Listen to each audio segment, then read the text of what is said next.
Hello friends, तुम्हाला सगळ्यांना माझ्या नवीन व्हिडिओमध्ये खूप खूप स्वागत आहे। तर आज आहे देवशयनी आषाढी एकादशी। तर आज आषाढी एकादशी म्हटलं ना तर मग मस्त पूजा, अभिषेक, नंतर फराळ हे नक्कीच असतं आणि ते पण तुम्ही करत असाल हे मला माहिती आहे। आणि खूप छान प्रसन्न वातावरण होतं आणि सकाळचे 8:30 वाजले होते। तर म्हटलं आधी रांगोळी काढून घ्यावी। विठ्ठलाची साधी सिंपल रांगोळी काढून घेतलेली आहे। तर तुम्ही पण नक्की सांगा मी रांगोळी कशी काढली ते। तर सकाळी सकाळी मी इथे छान पूजासाठी आदल्या दिवशीच फुलं आणले होते आणि त्यानंतर बघा इथे मी रांगोळी काढलेली आहे आणि साधी सिंपल काढली आहे। त्यानंतर मी अभिषेकला घेतलेले आहे। तर सगळ्यात आधी गणपतीचीच पूजा करत असतात आपण नेहमी। तर त्याचप्रमाणे मी अभिषेक केलेला आहे गणपतीचा। तर इथे ओम गणगणपते नमः म्हणून असा अभिषेक केलेला आहे। तर म्हटलं आज नक्की पूर्ण व्हिडिओ तुमच्यासोबत शेअर करावा पूजेचा। तर माझ्या अशा प्रकारे हे गणपतीचा अभिषेक झाला आहे। त्यानंतर विठ्ठल रुक्मिणीची मूर्ती घेतलेली आहे। त्यानंतर त्यांचा पण अभिषेक केलेला आहे। तर हे अभिषेक करताना ओम नमो भगवते वासुदेवाय नमः, ओम नमो भगवते वासुदेवाय नमः असं म्हणत आपण अभिषेक करायचा आहे। तर बघू शकता खूप छान दिसत होती मूर्ती ही आणि खूप छान वाटत होतं सकाळी सकाळी। तर हे अभिषेक करायच्या पहिला आपण दीप प्रज्वलन करायला विसरायचं नाही। दीप प्रज्वलन करूनच आपण अभिषेक करायचा कोणत्या पण देवाचा। तर इथे अशा प्रकारे मी विठ्ठल रुक्मिणीचा पण अभिषेक केलेला आहे।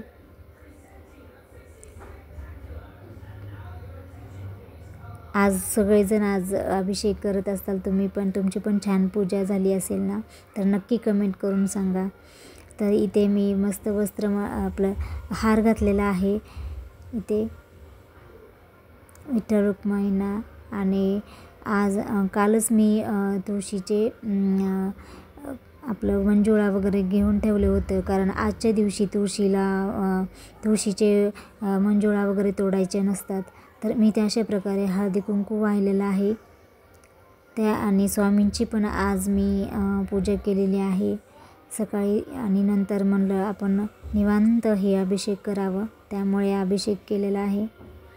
आणि ते मी मस्त मंजुळा वगैरे वाहते आणि मला खूप आवडतं की असं फुलं वगैरे ठेवायचं, मस्त सजवायचं, हे खूप पहिल्यापासूनच आवड आहे मला। त्याच्यामुळे मी म्हणलं फुलं वगैरे खूप आणत असते मी। प्रत्येक कोणतं पण सण असू द्या किंवा इतर दिवशी पण असं फुलं वगैरे वाहिल्याशिवाय मला पूजा असं करावं नाही वाटत।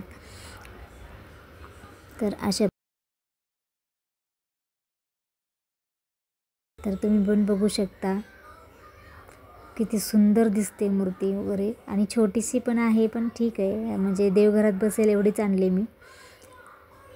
त्यानंतर मी इथे हार आणलेला आहे मोगरेचा।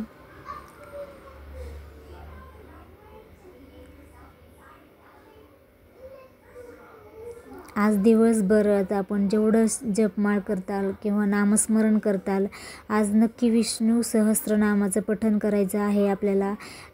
दिवसभर असं छान मस्त पूजा केल्यावर आपण नामस्मरण करणं पण तितकंच महत्त्वाचं आहे, कारण आजच्या दिवशीपासून पुढे निद्रा अवस्थेत जातात म्हणजे विष्णू। त्यामुळे आपल्याला खरंच खूप छान नामस्मरण करायला पाहिजे। जितकं शक्य होईल तेवढं पठण करा, नामस्मरण करा विठ्ठलाचं। आणि स्वामीचे पण एक माळ नक्की करायला विसरू नका। तर तुम्ही बघू शकता खूप छान मी फुलं वगैरे ठेवले आणि मस्त असं प्रसन्न वातावरण सकाळी सकाळी। आणि आज म्हणजे नक्की स्वयंपाक नाही आहे, फक्त मी साबुदाणा खिचडी करून ठेवली आहे नैवेद्यासाठी आणि लाडू वगैरे बनवले आहेत। तर ते आधी दाखवणार आहे नैवेद्य म्हणून आजच्या दिवशी। तर बघू शकता इथे माझी आरती करते माझी, म्हणजे पूजा वगैरे सगळे अभिषेक झाल्यानंतर माझी आरती झाली। तुम्ही पण दर्शन घ्या सगळ्यांनी।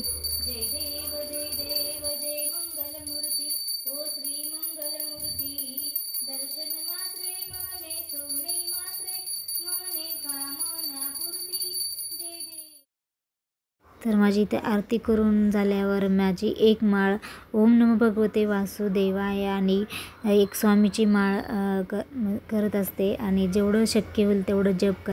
आजची देवशयनी आषाढी एकादशी ही महिन्यातली शुक्ल पक्षामध्ये येते आणि भगवान विष्णू 4 महिने योग निद्रेत जातात असं म्हटलं जातं. तर खूप छान म्हणजे नामस्मरण करा विठ्ठलाचं आणि खूप छान पूजा करा. उपवास असेल सगळ्यांना, तर तुम्ही कशी पूजा केली ते पण नक्की सांगा. तर हा व्हिडिओ आवडला असेल तर नक्की लाईक शेअर सबस्क्राईब करा. तोपर्यंत बाय.